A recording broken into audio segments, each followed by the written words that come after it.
All right. Good evening, ladies and gentlemen. Welcome to the second interview tonight from the chair with Big Money Exchange. Our guest is Mr. Damien Malice.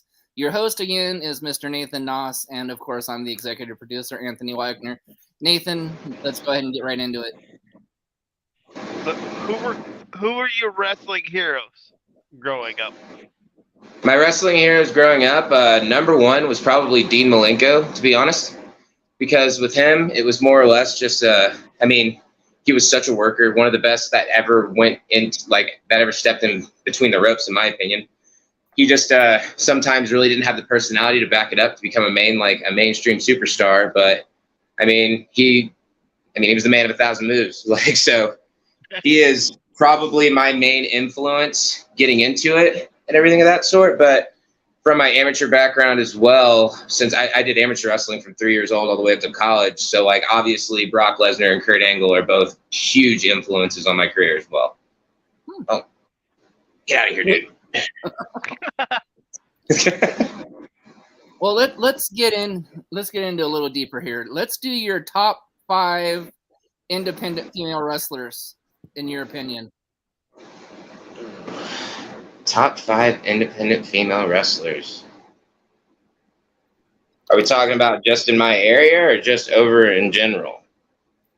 It can be your area. It can be in general. It can be whoever. In my area, for sure, at the top is Tyrese May. She's holding 2 different titles in Colorado right now. Absolutely fantastic human being. Goes out there, works hard every single night, everything like that. And just always puts on a fantastic show. She actually just got back from overseas for representing Thailand in a women's tournament. So she's definitely at the top of my list. And then huge shout out to another person out of Denver, Urza, who is training out of the butcher shop at Primo's. She is another absolutely fantastic wrestler, fantastic human being. She's going to be catching on quick. A lot of people are going to be hearing about her very, very, very soon. And then, of course, I have to give shout outs to both Panda and Kate Aver, because Kate Aver right now, they're going to be a force to be reckoned with, absolutely, 100%. And they're going to be a big name. And Panda has been putting in the work and everything like that. And she's got a huge title shot coming up at Colorado Springs Wrestling against Tyra, actually, for Headlocks for Hospice. So very cool. Right now, those are the ones to look out for in Colorado. Very cool. Nathan? We've had the honor of interviewing both Panda and Kate Devers, so we concur with your assessment on both of them. Oh, yeah. So if you could book, well, first of all, who would your dream opponent be from any generation? Any generation? Whew. Probably it would have to be Kurt Angle. Kurt Angle and his TNA heyday would be probably my dream match of all time. Ooh, very good choice. He was a machine at that point. Obviously, there was a lot of stuff behind the scenes that was going on that was helping him be that way, but that was some of the best wrestling I ever watched in my life at that point, was Kurt Angle and TNA. I would agree with that. Even if there was stuff, the matches he had with Samoa Joe and stuff like that, you can't argue with that. So. Oh yeah, and at the same point in time, that's when he was going over and wrestled. He wrestled Brock Lesnar for the IWGP Heavyweight and won it at that time. So Yep. that was a huge time for Kurt Angle outside of the WWE that a lot of people really don't focus on, because the WWE is obviously the bigger company, but that was probably the best wrestling of Kurt Angle was during that. I would agree with that. Okay. Was that your question, Nate? Yep. Okay. Okay, so let's do another. I'm thinking here. Okay, so best wrestler turned actor. Best wrestler turned actor? Mm-hmm. I mean, it has to be The Rock, but John Cena is coming up right behind him with some of the stuff that he's doing right now and really showing how funny he can actually be. I mean, he's showing more range at this point in time, so I think he might have a longer career in the grand scheme of things, but it's definitely down between them two. Very nice. So, in doing my research for this, I know you were one half of the CSW Tag Team Champions with the association with Yes. Jimbo Lucas Mm-hmm. and part of the Ugly World Order. Can you tell us a little bit about that? Yeah, that was created by the owner of CSW, Colorado Springs Wrestling, Randy Rude, as kind of our stable. That was the one that was kind of like the authority at that point in time. And that was actually Jimbo Lucas and I's second run as the tag team champions at Colorado Springs Wrestling. And at that time, too, we were also Primos tag champs. Very nice. All right. So let's do your top 5 tag teams. Top 5 tag teams? Shoot, number 1 has to be the Briscoes. Absolutely. I love them forever and ever. And then after that, I've always loved Girls of Destiny out of New Japan. Those guys were freaking. They've always Tonga has been one of my favorite wrestlers for quite some time. I love the Golden Lovers storyline with Omega and everybody because I'm pansexual, so a part of the LGBTQ community. So that storyline and that tag team really, really was great to me. And then if we want to take it back further, I mean, Road Warriors were always absolutely amazing. And shoot, how many is that? How am I at right now? Two more. You're at like 4. Or 4? 3, yeah. 4? Okay. So, one more. One, probably the Hardy Boys, because they were just, I mean, watching them as a child, they were always just some of the most insane people to watch. So they sucked you into the television, knew how to grab an audience. And that's something that, obviously, getting into the business now and everything, I will go back and watch a lot of Hardy Boys stuff and how they did things to grab the audience's attention and bring it back in. Very nice. And reinvent themselves, right? Like, Huh? if it's like, I said the Hardys are good at reinventing themselves too. Even Oh, yeah. I mean, a little bit. Them and Chris Jericho, you got to look at the longevity of how long they've been doing it and how well they've been able to reinvent themselves and keep themselves fresh. Because that's one of the hardest things is constantly having to evolve and, well, basically you as your own product have to evolve with the fan base. And some people really are not big fans of that. Right.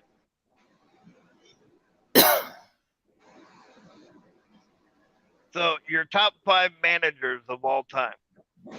Top 5 managers, Bobby the Brain Heenan for sure, and Paul Heyman. Those are the only two that only they're it to me. That makes sense. Those are the two that as managers. They were the ones. I mean, obviously there was Paul Bearer, which was absolutely fantastic with The Undertaker, but it's really hard to see him with anybody else besides The Undertaker. When you can see Bobby the Brain Heenan with this guy and this guy and this guy, and you can see Paul Heyman, who's had a run of some of the best wrestlers under him of all time. So it's like that's what makes a really good manager to me is being able to manage multiple wrestlers and elevate them as a manager. That's an extremely good point. I had never considered that. So let's break down headlocks for hospice. Again, Okay. great show. Great. I mean, Randy's doing a lot of great things for CSW. What are some of the matches we should watch out for? Obviously Panda versus Tyra. That's gonna be a huge one. Type 1 versus I Am the Provider is gonna be another big one. I'm on that against the mischievous Melvin, who's this little slimy snake oil salesman who's made his way onto the roster. And then Kay is going to have a great match versus JC. He said some very, very, very bad things in his promo at the last show, and they're probably going to rip his head off.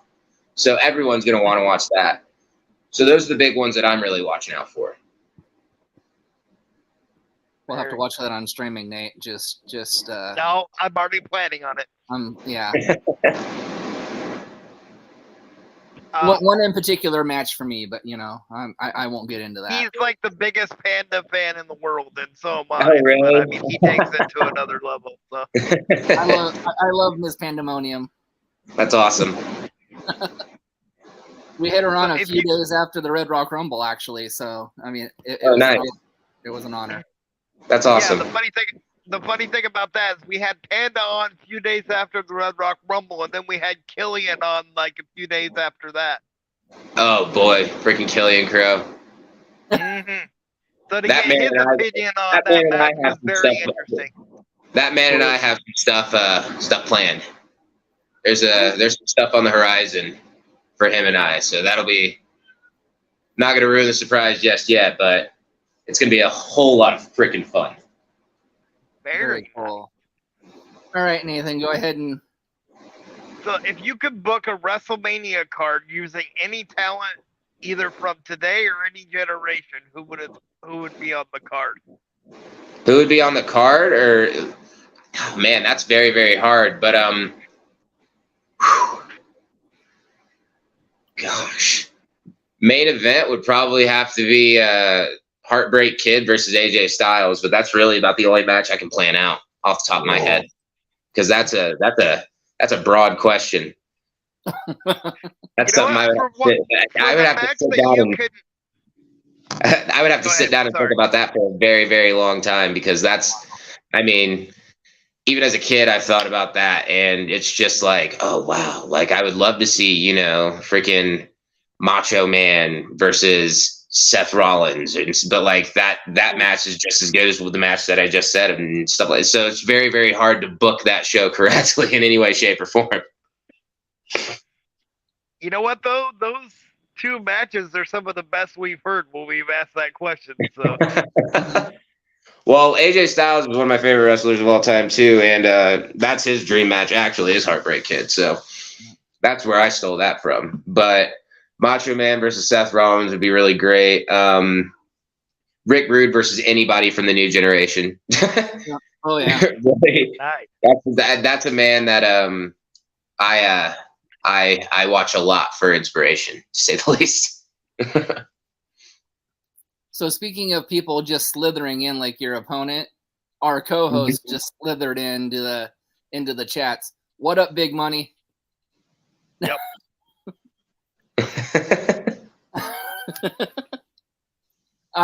Okay, so what's the worst injury you've had in your career? The worst injury I've had in my wrestling career as a whole, including amateur wrestling, I tore my MCL back in college, and that's what ended my amateur wrestling career, actually, right before the Olympic trials. So that was a big kick in the face, to say the least. But yeah, that's been the biggest injury of really my life, and that took college away from me. It took a lot of stuff. So yeah. Oh wow. So I know you did a grappling match with a guy called the Bearded Lady. Let's not talk about that guy. We're not going to talk. Okay, fair enough. We're not bringing that. That's a name that is banished from the record. We're not bringing that name up in any way, shape, or form when it comes to Colorado wrestling. Fair enough. Sounds good. Thank you. Next question, Nathan. Go ahead. My favorite snack is peanut butter. What's your favorite snack or cookie, and why? My favorite snack is actually Nutter Butters. Ooh. But I eat all candy. Like I could live off candy more than anything else. My diet is not great, but But yeah, I mean, shoot, like if you look in my fridge, you'll see a gallon of milk and like donuts and ding dongs and stuff like that. Sounds good to me.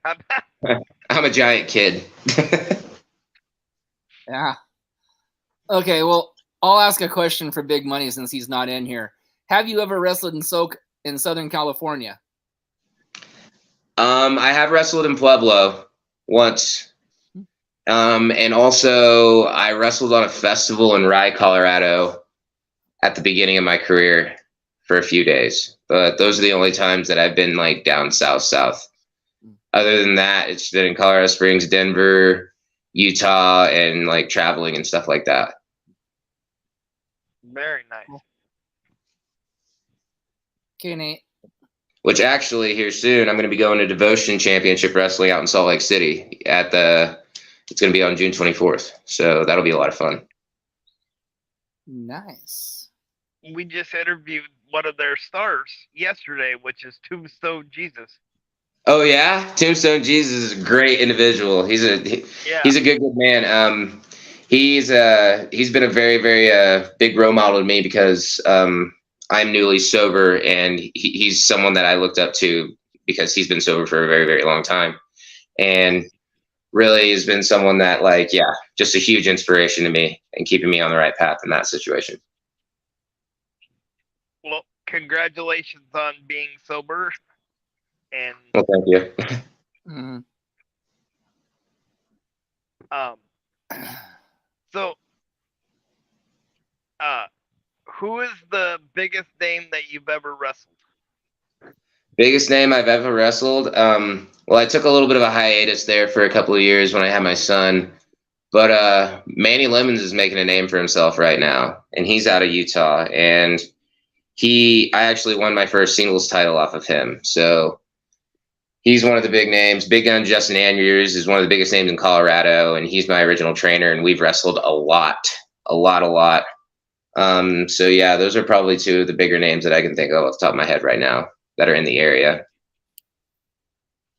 Very nice. Go ahead and ask another one, Nate. I'm sorry.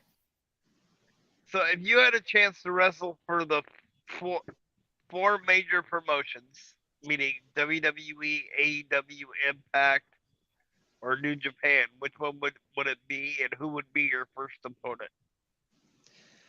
Oh, geez. Well, probably AEW because I really want to wrestle Jon Moxley, but I want to wrestle Jon Moxley at Bloodsport. Nice. Like that's my dream match right now is Moxley at Bloodsport. Like I'm ready for that shit. Come on, bring it. Sorry for my language. No, you're good. And I'm gonna go on record right now. If that match happens, I'm down for buying tickets. I don't care how much they are. I would freaking love that though. That would be an absolute dream match of mine. And I mean, I'm obviously with my like amateur background and my combat sports background, I love the blood sport shows so much because I mean, they really they're very close to something that I can just see myself. Like if that was a thing around here, that's probably the only thing I do. But yeah, but like Jon Moxley at Bloodsport would be my dream match right now for sure. Nice. Sorry. So, can you tell us how your finisher came to be? Right now I'm actually playing with something new that I haven't really broke out yet that I'm going to kind of keep a secret. But my original finisher was the ankle lock for the longest time. And it was really just an homage to Kurt Angle more than anything else. Oh, sorry. What? But yeah, that's where my original finisher came from. But right now I've been cooking up a couple of new things that I'm going to be breaking out here soon. Nice. Things to look forward to. Nice. Go ahead, Nate. So,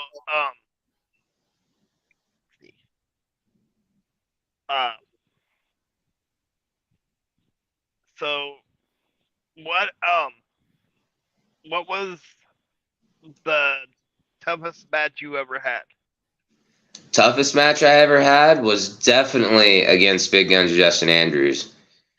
Him and I mean, we used to go to war in a lot of places, and we would beat the living crap out of each other. So those were probably definitely, like, as of right now, the toughest match I've ever had were against him. Very nice. So, what was the best advice your trainer has given you? Get out of your home state. Travel as much as possible. Network as much as possible. Get your face in front of as many promoters and as many promotions as you possibly can. And the best way to do that is to, I mean, at least in my opinion, the best way to do that is to actually get there, shake hands, show your face to them in person so they can actually get a feel for you, because I feel like you're just going to get lost in the shuffle if you send them. Like, promoters get probably close to 100 messages a day from random wrestlers out in, like, just over Facebook. Mm-hmm. So at that point, you're just going to get lost in that random shuffle in his DMs. So you might as well, if you have the ability to, go out there, see a show, shake some hands. If they have a training facility, go ahead and train with them for a day or something like that. Show them what you're about. Show them you can actually do it so they can see that they can't use you. And that's been one of my biggest things that I've been preaching to my students, and that's why we're going to be doing a lot of traveling this year and stuff of that sort, to try to get them into showing them that the best way to get to the next level is to get your ass in front of as many crowds as possible, so you can actually build your fan base to be something that is sellable to the bigger companies, if you get what I mean, because we're all our own brand. We're all our own little independent brand in this. So, and really, they're looking at our brand before they even look at our wrestling ability. Are we something that they can sell? So that's what really getting your face in front of as many people so you can actually see what you can sell and what you can't, and building the brand off of that. Very nice.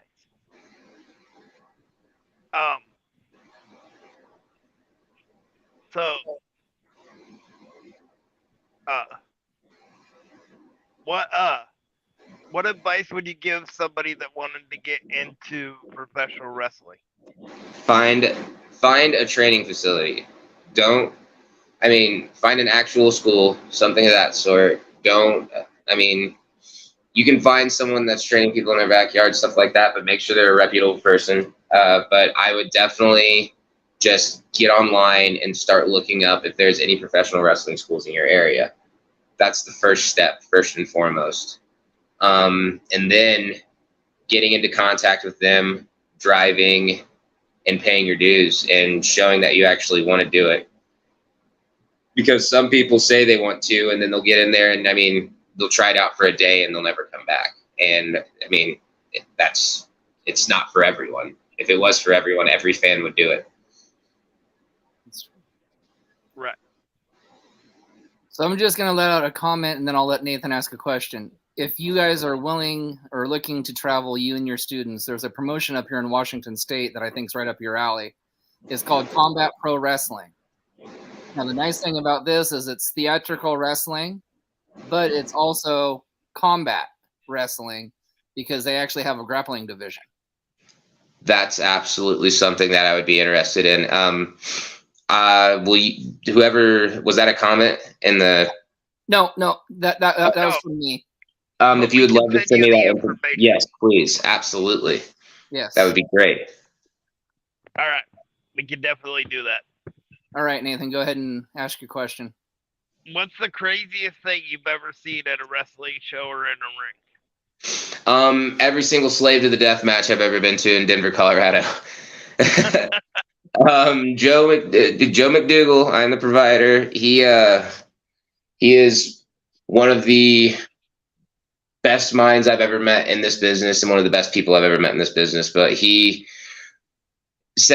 month of September in Colorado is dubbed Deathmatch Month, basically, and it's all leading up to Slave to the Death Match, which is this giant death match tournament that that he throws in Denver every year, and it's some of the most insane stuff I've ever seen. But also, like, you see some really, really, really good wrestling too. Very nice. Very nice. Wow. Almost makes you want to go to Denver in September, huh?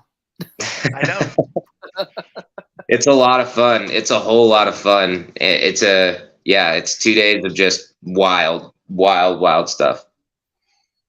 Have fans bring their own weapons and stuff like that, and yeah, it's a whole tournament bracket.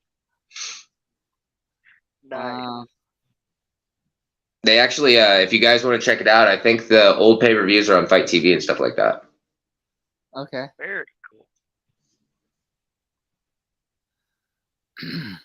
So what are your future goals in wrestling? Future goals is just to travel as much as possible.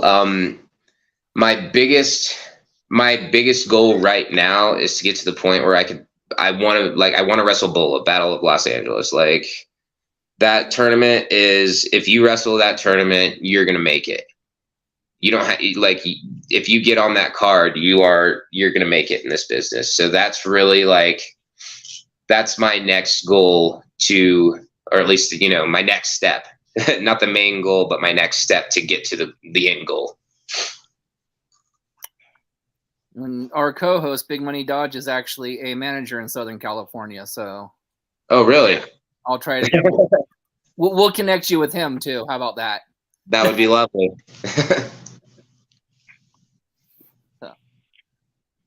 Go ahead, Nate. So, what's it like working for CSW, for the viewers who might not know? I mean, I've worked for them. They were the company that gave me my start, really, back in the day. They were my first booking, and they've always been there for me. They really have. It's been, I mean, Randy Rude's done great things with the company that he's been given, everything of that sort, and it's grown into something really, really good. Very cool. Okay. So what is the mark you want to leave on professional wrestling after you're done, your career is over with? What mark would you like to leave on the wrestling world? Just really, like,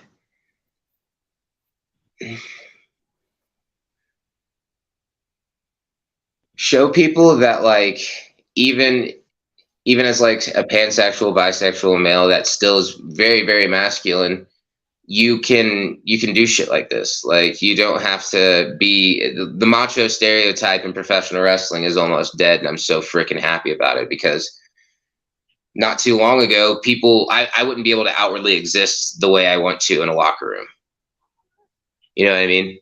Mm-hmm. So yeah, those are the things that for non-binary individuals like Kay and pansexual individuals like me, and there's been wrestlers that have even told me that, like, oh my God, since you came out, I've came out. Like, you gave me the courage and stuff like that. And those are the things that really have started to matter to me most, because it, like, that I wasn't trying to do that by, like, coming out or anything and doing professional wrestling, but it's found me. And if I can encourage anybody to be themselves more and feel like they don't have to hide themselves, then that's always, like, means more than just about anything that I could do personally for myself in this. Cool. So, in your opinion, who is the better promoter, Tony Khan or Triple H, Vince McMahon, or like Scott D'Amore on Impact?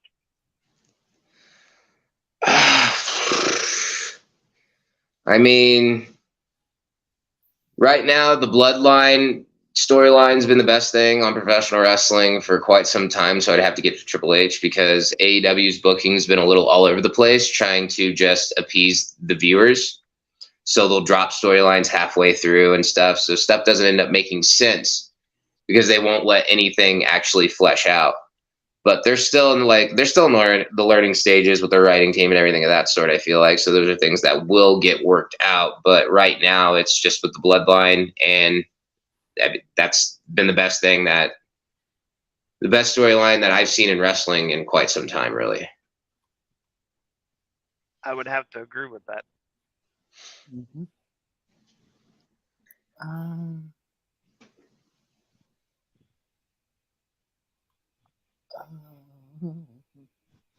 So how would you describe your wrestling style?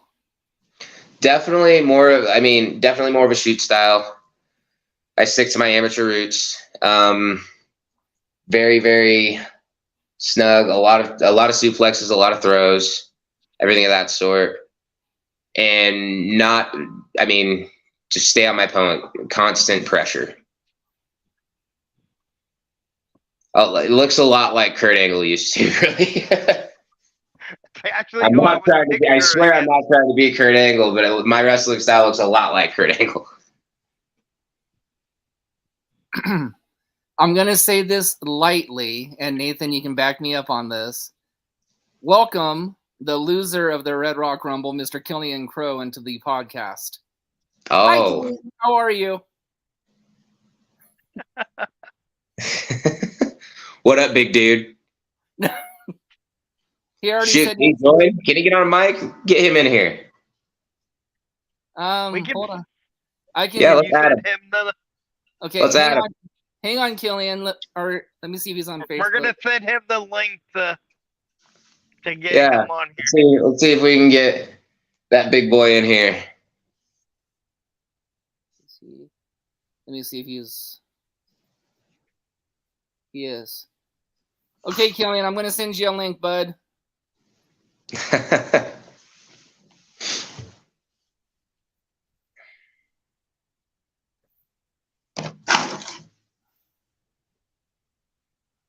So while we're waiting on that, have you ever considered being a manager? Because I think with your actually, I did do a little stint in managing. In the last tag team I was in, I actually back in October, I had a very, very, very bad concussion. So the tag team that I was a part of, we kind of had to have somebody fill in, and then I was their manager for a little bit, but that didn't last long because the whole entire thing fell apart. But that's really the only stint I've had in managing, but it's something that I've always wanted to do as well. Or at least I know that eventually once I hang up the boots and I don't get in the ring anymore, I could definitely still do that and get on a microphone and shit on people. Very cool. Okay, Killian, if you're still in the chat, there has been a link sent to you. Get in here, you turd.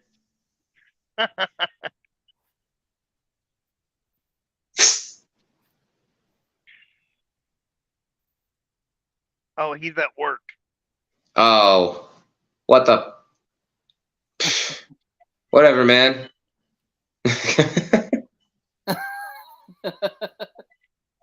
But yeah, Killian and I got some stuff coming up, especially for CSW, and it's gonna be a lot of fun. Nah, Killian, you're just jealous that Nathan and I are Panda fans and really hope she's going to take the title away from Tyra. Although, to be fair, there is a rumor that our co-host Big Money Dodge is trying to get Killian into his group. So. But no, it's like Killian knows. Mad respect for you, man. I love what you do. I love that, the special needs aspect with the child and everything like that.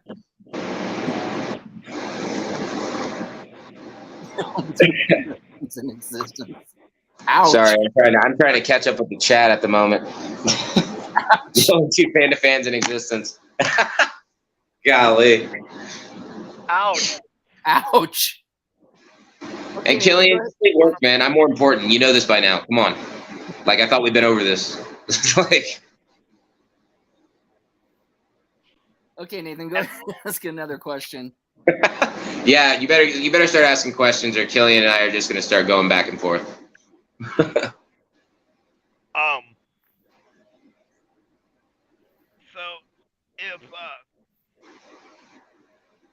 if you had a dream tag team partner, who would it be? A dream tag team partner out of everyone in the world that has ever existed in professional wrestling. Poof. Yep.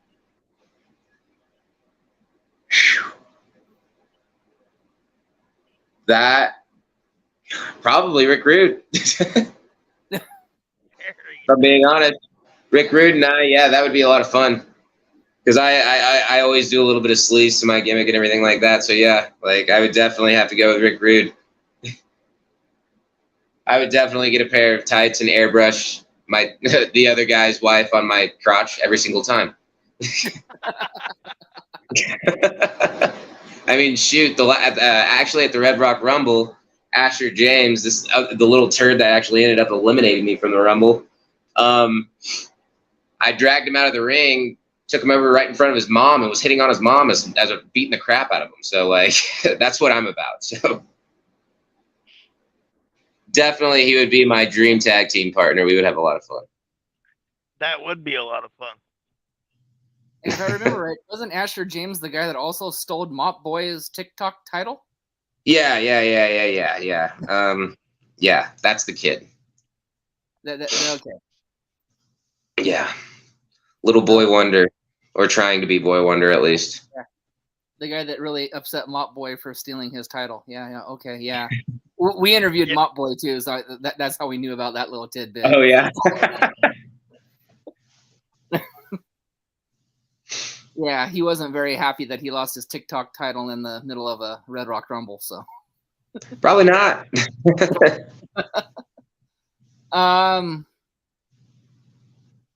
Go ahead, Nate. I'm still trying to find.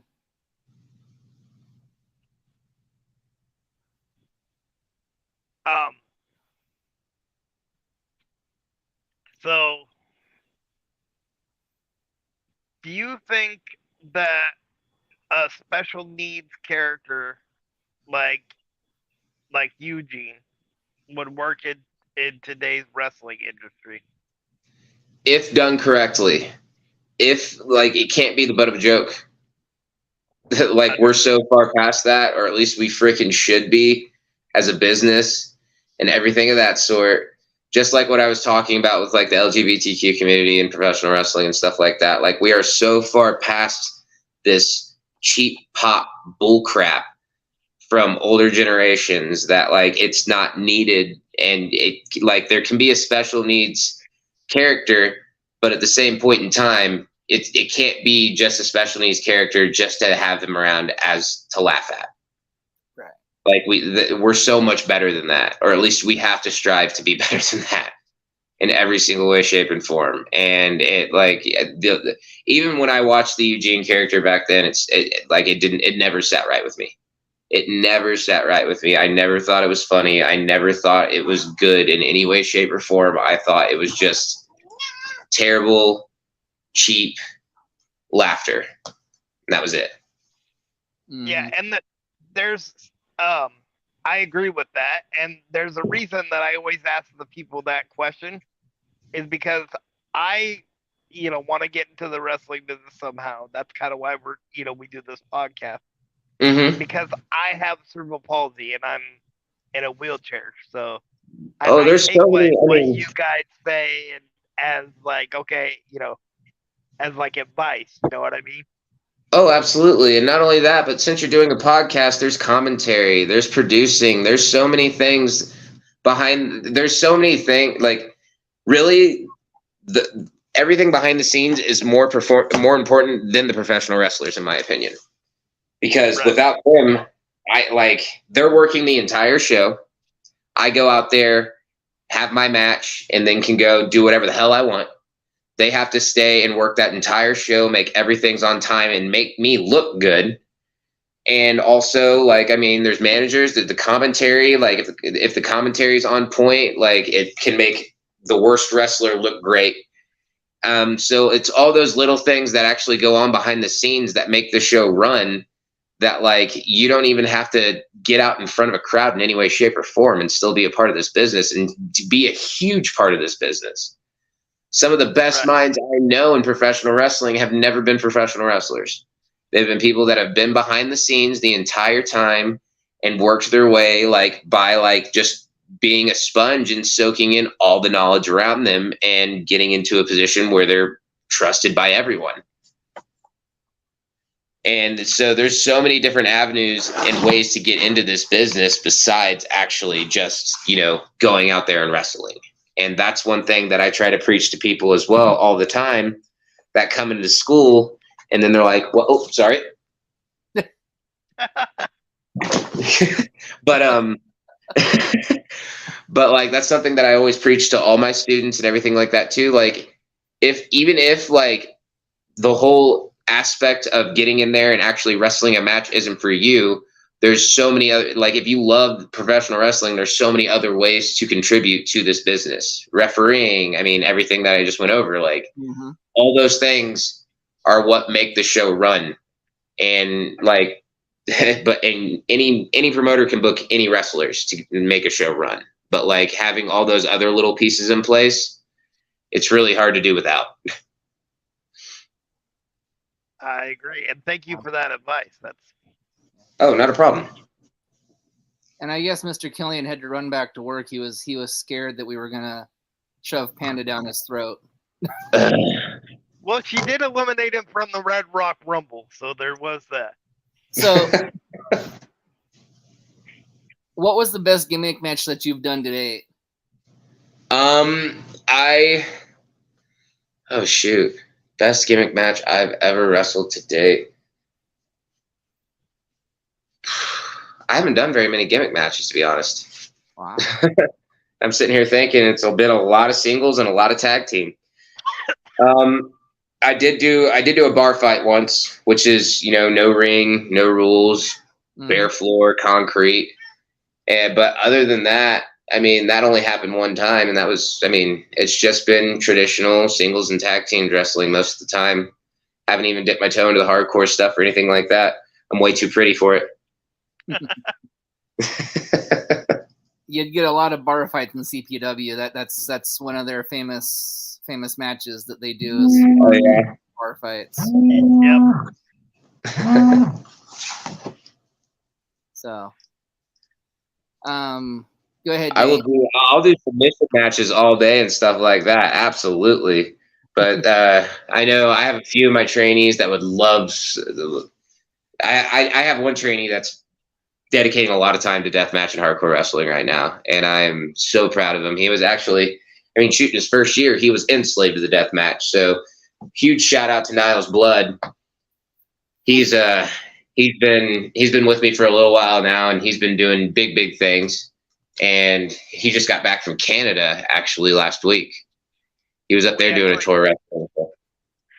We actually have him scheduled for the podcast in perfect. July or something. Nice. But yeah, he's one of my trainees as well, and he's done absolutely magnificent things, and he's going to do big things with deathmatch and hardcore wrestling. I know that for a fact. He'd be another one I think that would fit really well with CPW. Yeah, that's someone that that would be one of the main ones I would be bringing out. Absolutely. And I think especially when we said bar fights and stuff of that sort, I was like, yeah, I'm definitely gonna have to take Niles to Washington then. Oh yeah. I think Kay would do hella good up here. Oh yeah, Niles, Kay, and I'd have to bring Killian with me. Oh, they'd love Killian. Oh yeah, they would love Killian. So yeah, I will. I'll definitely be in contact with them, everything like that, and try to get them on the books for this summer too. Because, like I said, I'm trying to get my kids out and traveling more than anything else, so they can get in front of different crowds, get in different states, start getting their foots in different doors, and just, because as much as I love wrestling in Colorado, you end up wrestling in front of the same crowds all the time. You'll never grow. You will never grow as a professional wrestler if you wrestle in front of the same 200, 300, 400 people every month. Absolutely. So, and the thing that makes CPW, before I get to the next question, interesting, was during the pandemic, they couldn't get a ring, into their place, right? Mm-hmm. So they started doing like Tony said, the theatrical wrestling. So they do some of their wrestling on a stage, like you would like a play or. Yeah. So Yeah, I that's thought really that was cool. very innovative. Oh yeah, that's super freaking smart. I was like, I'm definitely excited to check out their product and everything like that. So what's the craziest crowd you've ever wrestled in front of? Um, the craziest crowd. Well, one of the craziest shows I was ever on it was actually a charity show in Alliance, Nebraska. Small town. Not very many people live there, but and so, me thinking, oh gosh, this little podunk town, I'm gonna go out here, wrestle this show, no one's gonna be there, everything like that. The whole entire town shows up.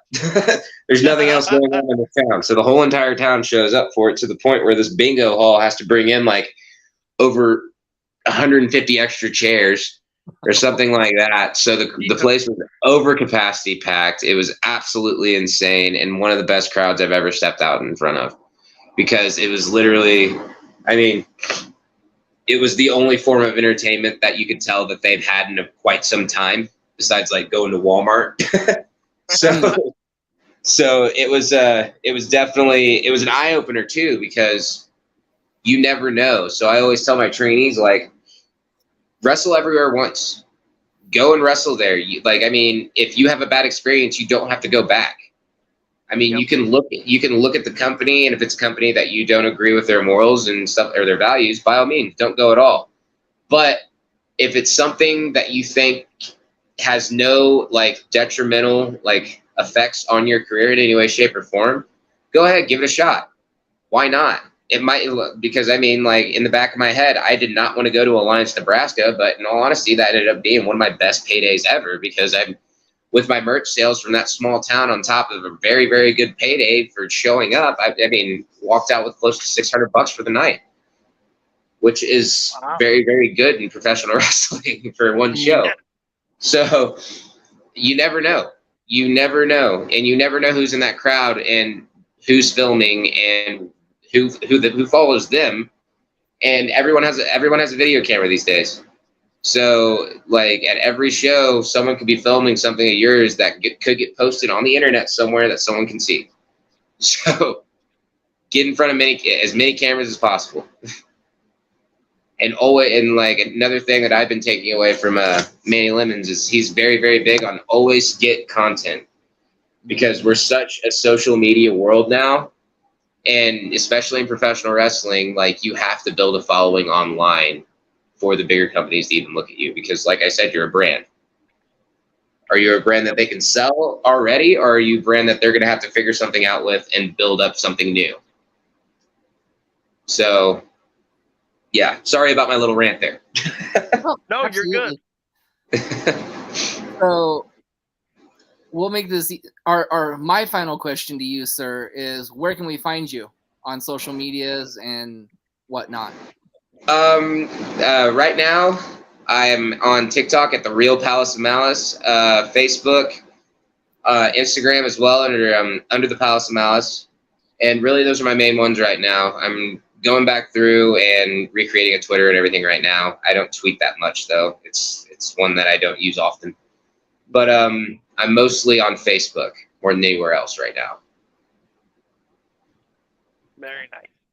And what upcoming shows do you have coming up then? Right now, we have, like we've been talking about, CSW's Headlocks for Hospice coming up in a couple of weeks. I also have this weekend Jones Big Gay Bash 2 at the Roxy for Pride Weekend, which will be a lot of fun. Can't wait for that one. That's always an absolutely great show, and it's always a special one, obviously, for my community and everything of that sort. So that's going to be a lot of fun. Devotion Championship Wrestling at the end of the month. Then Colorado Wrestling Connections coming up in July. And that's where we're going to be introducing something that's going to be a lot of fun, that I'm really, really excited for people to see. it's been a brainchild of mine for a little while right now. That's finally coming to fruition. So I'm really excited to see how it's perceived by the public.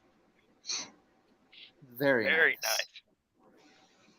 So we'll go ahead and let Mr. Malice get on with his busy evening. We appreciate the time. Before we let him go, though, I want to plug Big Money Compound. They're going to start online training school. Yes, an online training school. The first week of July, $25 a session, $150 a month. First trainer of the show is Mr. SoCal Crazy, a 20-year vet out of Southern California. Nathan, plug the other two sponsors real quick. The CARE program, which stands for Community Action Reaching Everybody, and to get a hold of the person in charge, it's Becky Bernhardt. And Bruce Nichols Painting for all your painting, pressure washing, and lead removal needs, and you can find him on Andy. And before we let you go, actually, Nathan, like he said, has been disabled. His dream was to start a podcast, and even better yet, he wants to do a wrestling show for the Special Olympics. Yep. I'm sure he would like to invite you and some of your students down to that show when it happens. That would be absolutely fantastic. I would love to participate in that. Very cool. We'll give you the information when it gets closer. We're still in the planning stages of it. But until next time, we know you're busy. We appreciate you taking out the time tonight. So, thank you so much. Thank you for having me. I absolutely enjoyed all of it. Absolutely. Right. Thank you very much. Thank you. All right. And good night. Good night. You too. So again, that was Mr. Damien Malice out of Colorado. Very great interview tonight. Thank you, Killian, for coming in and letting us poke a few puns at you tonight. No offense. I really do love the dude. He's big money talent, as our co-host would say. Tomorrow night, we're dubbing Tag Team Saturday. Yes. And we've got two very exciting tag teams. First one at 3 p.m., and that is Jack and Sludge Hammer, better known as the Hammer Brothers here in the Pacific Northwest. Correct. Sledge Hammer. Sledge. Yes. Sorry. And Stud Bronson and Manimal will be at 6 p.m. tomorrow night. That's right, Very ladies and excited gentlemen. for those. That's right, ladies and gentlemen. This podcast does not sleep because, as you could tell, we did 2 tonight. We're doing 2 on Saturday. And that's right, ladies and gentlemen. We're doing 2 more on Sunday. Yes, we are. Yeah. And then Monday, we start our road to Strawberry Fest. Yes. That's right. We are interviewing in that same week Mr. Chris Marks, who is with CPW, and the Man-Eater, the man they call the Goblin. Yes. Is also on that night. And as Damien also said, we have Mr. Big Guns Justin Andrews coming in later that week as well. So next week is going to be an exciting week of interviews. And also on the night of Mr. Goblin is CSW commentator Roland. Actually, it'd be the afternoon. Actually, it's the morning. And he's also the podcast host of Spring into Action, the official podcast of CSW, and the podcast that gave Miss Pandemonium that wonderful title that she gets to wear, well, as Killian says, only one time. But hey, a title's a title. At least she has a title and you don't, sir. But as soon as Headlocks for Hospice is over, even though we love Taya Rusame, it'll be Panda 2 belts. And you can bank on that. So until next time, until tomorrow at 3 p.m. with the Hammer Brothers, Sledge, and Jack, this is Anthony for Nathan. Dude, you still stink. You need another flea dip. We'll see you tomorrow night or tomorrow afternoon. Thank you very much.